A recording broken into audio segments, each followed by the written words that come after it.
Hello friends, welcome to English Study Point. Today in this lecture I am talking about Harold Bloom, who was also a psychoanalytic critic. Before starting this lecture I want to give you a little bit introduction about Harold Bloom.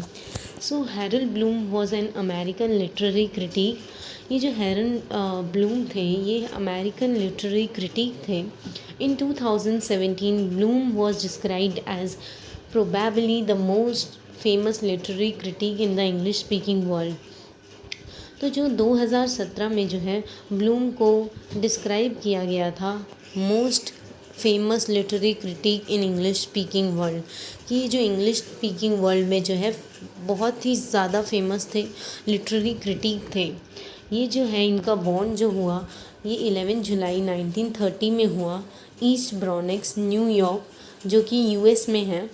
Then इनकी जो death हुई वो 14 अक्टूबर 2019 में हुई New Haven Connecticut US में. Then ये जो है इन्फ्लुएंस थे William Shakespeare, Sigmund Freud, Walt Whitman, James Joyce के वर्क से. So let's move to the concept. जो इनका कॉन्सेप्ट था वो था poets relationship with other poets. उसके बारे में हम आगे बात करेंगे. देन इन्होंने कुछ वर्क्स लिखे जिसका नाम था पहला map of misreading, second is anxiety of influence, third is how to read and why. Then let's move to the concept, जिसमें पहले कॉन्सेप्ट में वो ये बताते हैं कि स्ट्रॉन्ग और वीक पोएट्स कौन से होते हैं. Whenever a poet begins to write, he shares a ambiguous relationship with the precursor poets. कि जब भी एक नया पोएट जो होता है वो लिखना पोएट्री लिखने की शुरुआत करता है तो वो उसका जो रिलेशनशिप होता है बहुत एम्बिगस रिलेशनशिप होता है अपने से पहले आए पोएट के साथ. वो कैसे होता है वो हम आगे पढ़ेंगे. He is influenced by poets before him. जो न्यू पोएट होता है वो अपने पहले के आए हुए पोएट से काफ़ी ज़्यादा इन्फ्लुएंस होता है. Then influence of precursor poets are very strong. ये बताते हैं हैरोल्ड ब्लूम कि जो प्रीकर्सर पोएट्स का न्यू पोएट्स के ऊपर जो है इन्फ्लुएंस बहुत ज़्यादा स्ट्रॉन्ग होता है. When you are reading another person's poetry, you get influenced by another person's work. कि जैसे भी हम कोई वर्क को रीड कर रहे हैं, अगर किसी की पोएट्री को रीड कर रहे हैं तो हम जो है उसके जो थॉट्स, जो भी उसके इमोशंस है उससे काफ़ी ज़्यादा जो है इन्फ्लुएंस होंगे यानी प्रभावित होंगे. And you will not be able to deviate your poetry from the earlier poets work. फिर क्या होगा जब हम अपने जब हमारी खुद की बारी आएगी पोएट्री लिखने की तो हम क्या करेंगे, हमारा माइंड ये होगा कि हम जो है जो हमारे से पहले आया हुआ पोएट है जिसकी हम रीडिंग कर रहे हैं पोएट्री की, तो उससे मिलती जुलती कुछ जो है हम पोएट्री बनाना खुद की जो है स्टार्ट कर देंगे. हम उसके जो पॉइंट ऑफ व्यू से जो है डेविएट नहीं होंगे, हम जो है उसी से मिलता जुलता कुछ है पोएट्री को कंस्ट्रक्ट कर देंगे. Weak poets are inspired to write by reading another poet's poetry. कि हैरोल्ड ब्लूम बताते हैं कि वीक पोइट्स जो हैं वो काफ़ी ज़्यादा इंस्पायर्ड होते हैं दूसरे पोइट की पोएट्रीज़ को रीड करके. So weak poets are inspired to write by reading another's poets poetry and therefore he is not tend to produce work. फिर क्या होता है, वीक पोइट्स क्या होता है कि वो जो है पुराने पोइट्स जिनके बारे में वो रीड करते हैं तो उनसे काफ़ी ज़्यादा इंस्पायर हो जाते हैं. फिर उनके साथ क्या होता है, न्यू पोइट्स के साथ, न्यू पोइट्स यानी वीक पोइट्स, फिर क्या होता है वो खुद की जो है ओरिजिनलिटी नहीं ला पाते अपने वर्क में. वो जो है उन्हीं से अपने जिनके बारे में उन्होंने पढ़ा है उनसे मिलता जुलता है वही पोएट्री वो कंस्ट्रक्ट कर देते हैं. So, weak poets are inspired to write by reading another poet's poetry and therefore he is not tend to produce work that is in danger of being a deviation from the existing poetry. So, there are a small minority of strong poets. कि बताते हैं कि जो strong poets जो है उनकी जो population है वो बहुत कम है, बहुत कम. स्ट्रॉन्ग पोइट्स वो पोइट्स होते हैं जो खुद का जो है ओरिजिनल वर्क क्रिएट करता है, जिन्हें जो है वीक पोइट्स जो है फॉलो करते हैं। वीक पोइट्स जो होते हैं वो जो है उनका खुद का जो है कुछ ओरिजिनल क्रिएशन नहीं होता। वो जो है स्ट्रॉन्ग पोइट से इंस्पायर होकर ही मतलब किसी पोइट्री को लिख देते हैं, और उनके अंदर जो है ओरिजिनलिटी नहीं होती वीक पोइट्स के अंदर। और स्ट्रॉन्ग पोइट्स जो होते हैं उनकी वो बहुत स्मॉल अमाउंट में ही मिलते हैं। They manage to create original work in spite of the pressure of influence. वो क्या करते हैं, वो अपना खुद का वर्क में जो है ओरिजिनलिटी लाते हैं। जो भी वर्क होता है वो कॉपीड नहीं होता, वो ओरिजिनल होता है। जो भी उनकी थॉट्स में चल रहा होता है वो उनको जो है पेन डाउन करते हैं अपनी पोइट्री के अंदर। There is influence of the precursor poet who inspires the sense of anxiety in the living poet. कि वो हैरल्ड ब्लूम बता रहे हैं कि जो प्रिकर्सर पोइट हैं वो इंस्पायर करते हैं लिविंग पोइट को। देन उन्होंने सेकेंड कॉन्सेप्ट बताया। उन्होंने बताया कि हम जो है रोमांटिक पोइट्स को कैसे एनालाइज कर सकते हैं, वो वे बताया है हैरल्ड ब्लूम ने। सो रोमांटिक पोइट्स जो है, these poets were struggling with the influence of. ये जो रोमांटिक पोइट्स थे ये स्ट्रगल कर रहे थे, ये काफ़ी ज़्यादा मतलब इंस्पायर्ड हो गए थे। जैसे कि John Milton, Robert Browning, Edmund Spenser, इन सब की जो पोएट्रीज़ जो इन्होंने लिखी थी, तो ये काफ़ी ज़्यादा जो है रोमांटिक पोइट्स उनसे जो है स्ट्रगल कर रहे थे और उनसे काफ़ी ज़्यादा प्रभावित हुए। This anxiety of influence can be seen in Shakespeare. और ये जो है हम शेक्सपियर में भी देखेंगे कि शेक्सपियर भी जो था वो काफ़ी ज़्यादा है जो है मार्लोव से, यानी क्रिस्टोफर मार्लोव से इन्फ्लुएंस हुआ। So the anxiety of influence can be seen in Shakespeare. So जो और अगर हम trouble in his career by the influence of Marlowe, even such poets are influenced by their own precursors. तो ये क्या होता है, ये बता रहे हैं कि ये जो ये पोइट्स भी जो थे जिनका नाम मैं मेंशन कर रही हूँ, ये भी जो है प्रिकर्सर पोइट्स से इन्फ्लुएंस होके जो है पोएट्रीज़ को क्रिएट करते थे। रोमांटिक पोइट्स जो थे वो John Milton, Robert Browning, Edmund Spencer की पोएट्रीज़ को देखकर जो है काफ़ी ज़्यादा इन्फ्लुएंस हुआ करते थे। देन थर्ड कॉन्सेप्ट जो है, poet tries to show his relationship with a precursor और पोएट। तो पोएट जो है थर्ड कॉन्सेप्ट में वो बताते हैं कि प्रिकर्सर पोएट और लिविंग पोएट की जो आपस में कैसी रिलेशनशिप होती है। फर्स्ट में वो बता रहे हैं टेसेरा।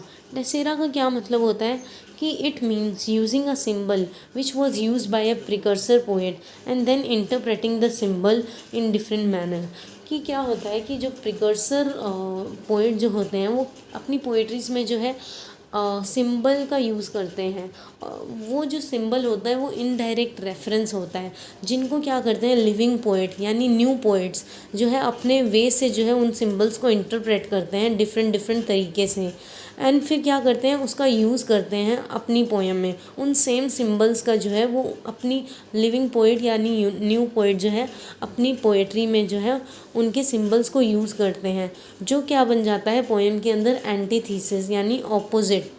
सो टू व्हाट प्रिकर्सर सेड, जो कि ऑपोजिट बन जाता है, जो कि प्रिकर्सर पहले बोल चुका होता है उसका ऑपोजिट बन जाता है जब लिविंग पोएट जो है उनके सिंबल्स को डिफरेंट वे में यूज़ करते हैं। It means using a symbol which was use by a precursor poet and then interpreting the symbol in a different manner and then using that symbol in my own poem. हमारी खुद की poem में उन्हीं के symbols को different way में लिखना, वो क्या बन जाता है पोएम के अंदर antithesis. So that become antithesis opposite to what precursor said. Then क्लीनामैन के बारे में बोला है। क्लीनामैन को जो है मिस रीडिंग बोला जाता है। Poetic mis reading is clinamen. Poem में जब हम मिस रीड कर देते हैं, मिस इंटरप्रिटेशन कर देते हैं, that is called as clinamen, in which poet reads the poem of the precursor and unintentionally mis reads it. फिर क्या होता है, पोएट जब किसी प्रिकर्सर पोएट की जो है पोएट्री को रीड करता है तो क्या हो जाता है, अनइंटेंशनली विदाउट एनी इंटेंशन जो है उसको मिसरीड कर लेता है। मतलब वो पोएट जो है, प्रिकर्सर पोएट जो है कुछ और बताने की कोशिश करता है, बट जो है लिविंग पोएट जो है उसका जो है कुछ डिफरेंट ही सिंबल निकाल के जो है क्रिएट कर लेता है, जिससे क्या होता है, मिस रीडिंग हो जाती है।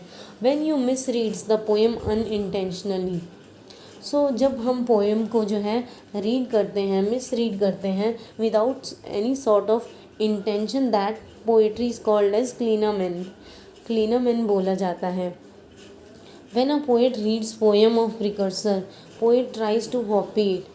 कि अगर एक पोएट है, वो किसी पोएट मतलब कि किसी पोएट प्रिकर्सर पोएट की जो है पोएम को कॉपी करता है और उस पॉइंट तक कॉपी करता है, उस ही is able to present the same idea. तो क्या होता है कि जब भी क्या, when a poet reads poem of precursor poet, he tries to coping up to a certain point, he is able to exactly present the same idea and then suddenly he new direction. तो क्या होता है, जब एक poet है यानी living poet या फिर न्यू पोएट अगर किसी प्रिकर्सर पोएट की पोएट्री को रीड करता है और फिर अगर वो पोएट्री कंस्ट्रक्ट करता है, तो क्या करता है, वो उसको इस ढंग से कॉपी करता है कि मतलब उसमें और प्रिकर्सर पोएट में जो है कि पोएट्री में जो है सेम आइडिया ही प्रेजेंट होता है। और फिर क्या होता है, न्यू पोएट क्या करता है, उसे एक तरह की नई डायरेक्शन दे देता है उसी पोएट्री को जो प्रिकर्सर ऑलरेडी लिख चुका होता है। उस पोएट्री को जो है न्यू पोएट जो है कॉपी करके जो है एक नई डायरेक्शन दे देता है। When a poet reads poem of precursor, poet tries to copy it, copying up to a certain point, he is able to exactly present the same idea and then suddenly he deviates into a new direction. Then third में इन्होंने बताया है, Harald Bloom ने, कैनोसिस। Then इसका मतलब होता है breaking away from repetition.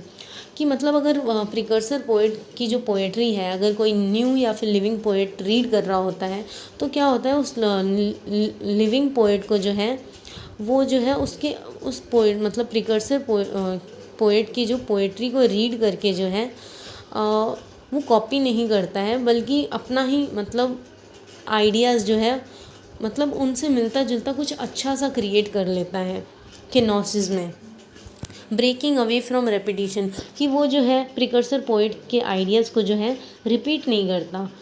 Then if a precursor to का पोएट्री एज डिवाइन, जैसे अगर प्रिकर्सर जो है प्रिकर्सर पोएट जो कि न्यू पोएट से पहले आते हैं, अगर वो पोएट्री को डिवाइन सोचते हैं, so and for a precursor if poets were like gods, अगर प्रिकर्सर के लिए जो पोएट्स हो, इन मतलब प्रिकर्सर से जो पहले आए हुए प्रिकर्सर थे, तो प्रिकर्सर उन्हें अगर पोएट्स को अगर गॉड मानते हैं, तो उनके सक्सेसर क्या होंगे, प्रिकर्सर के जो सक्सेसर है, his successor is going to move away from this construct. ये जो उनके सक्सेसर होंगे वो ये सब इन सब चीज़ों में नहीं विश्वास करेंगे, वो इनसे दूर जाने की कोशिश करेंगे एंड वो मानेंगे कि जो पोएट्स उनके लिए जो थे फिलोसफर थे। जैसे प्रिकर्सर जो है वो प्रिकर्सर के लिए जो पोएट्स हुआ करते थे वो गॉड होते थे, लेकिन जो उनके सक्सेसर होते थे वो पोएट्स को सोचते थे लाइक अ फिलोसफर, कि पोएट फिलोसफर होता है। Then when you deliberately break away from repeating the same idea, कि जब आप जब कोई सक्सेसर पोएट है जो प्रिकर्सर के बाद आया है, जब कोई सक्सेसर पोएट अगर पोएट्री को लिख रहा होता है और वो जो है प्रिकर्सर की पोएट्री को नहीं कॉपी करता, उस प्रोसेस को हम कैनोसिस बोलते हैं। When you deliberately break away from repeating the same idea and you aim at discontinuing the same theory.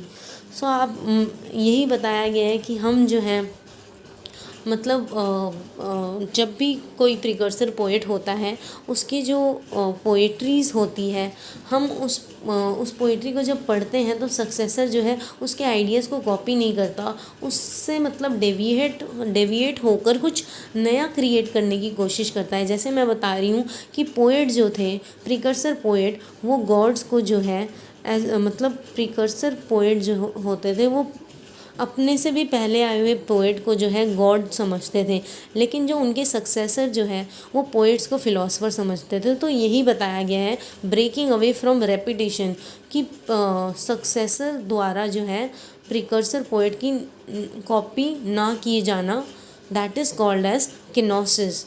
कि मतलब सक्सेसर्स जो है प्रिकर्सर पोएट्स के आइडियाज़ को कॉपी ना करें, उस प्रोसेस को बोला जाता है kenosis. Then if according to precursor poetry is divine and poet is god, according to successor poetry will become an activity of mind.